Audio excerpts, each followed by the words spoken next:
time. Go ahead, David. Yes, thank you. I'm David James, of course, and I'm here for you today on a dual purpose. One, I'm the legislative liaison of the National Parents Organization, the Georgia chapter. We have chapters in virtually just about every state in the U.S. The mission of MPO, as a short for it, is to improve the lives of children and strengthen society by protecting every child's right to love and care of both parents after separation or divorce. Now, MPO does a periodic report card, which uses a variety of metrics of each state's custody laws and arrangements. And Georgia has repeatedly gotten a C grade. I think, if I remember correctly, 42 or 43 is the position out of the 50 states. If you look across the map of time sharing amongst both parents, across the map of the US, Georgia's 23% from non-custodial to custodial. We're out of balance. I encourage you all and implore you to position Georgia as setting the bar, not following Kentucky. I'm a native son of Georgia. I no longer live here. I live in Tennessee, but my custody case resides in Chatham County. Now, if I may, on a personal standpoint, talk about that case for a moment. And many here have the same story, so I'll make it very brief. I've had to move 3 times. I've spent $20,000. I started off as a Disneyland dad. I got every other weekend, 2, maybe 4 days a month, a couple weeks of holidays, half a summer. If I did my math correctly, that's 2.3 years of time with my 2 sons. That's all I'm going to get. Every time I pick them up, they get in the car and they call me mom for about a day before they realize, oh, I'm dad now. Not only does this standardized cookie cutter Disneyland dad visitation schedule, it's not parenting time. Not only does it do that, it alienates them from the other side of their family. HB 1140. It is for the child that grows up to be an adult one day and finally gets the answer of why they were alienated from their other parent. It is the child that is using drugs or abusing drugs and self-medicating to deal with the trauma because they can't answer why it happened. HB 1140 is a bill that sets these wrongs right.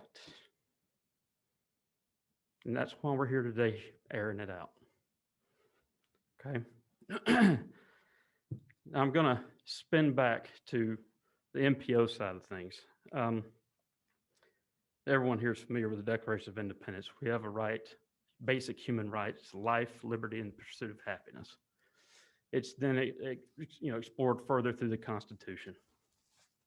Every elected official, state employee, judge, anybody who is tied to the state of Georgia takes an oath to defend that Constitution, the U.S. and the Georgia Constitution, against all enemies, foreign and domestic.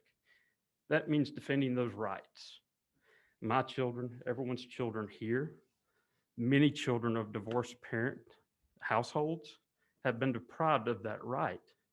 When we go through the family law system, that oath is breached. If it's a 23% outcome of parenting time, that oath has been breached.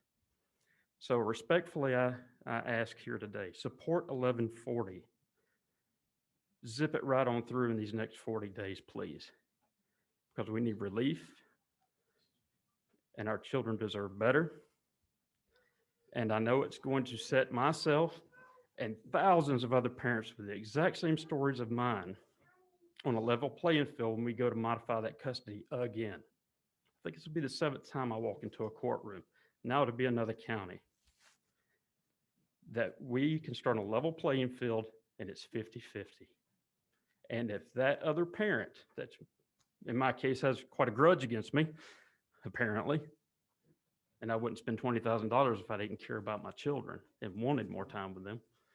It would set us on a level playing field so that it has to be proven that there's a detriment to the child. And if there's no proof and it's just false allegations and accusations and whatever, the judge has to throw it out 50-50.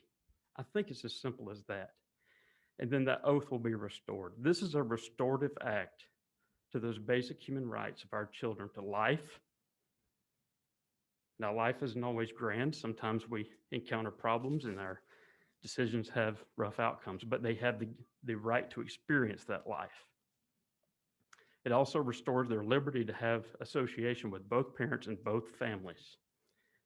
Now, there's bonds there, and they also have access to health histories of both families. I can go on and on why that's important. And liberty of not only us parents, but our children. And pursuit of happiness. I believe the counselor that was on earlier expounded on that. Pursuit of happiness. My children cannot pursue their happiness with both sides of their family. And I'll leave it at that. Any questions? Be glad to entertain them.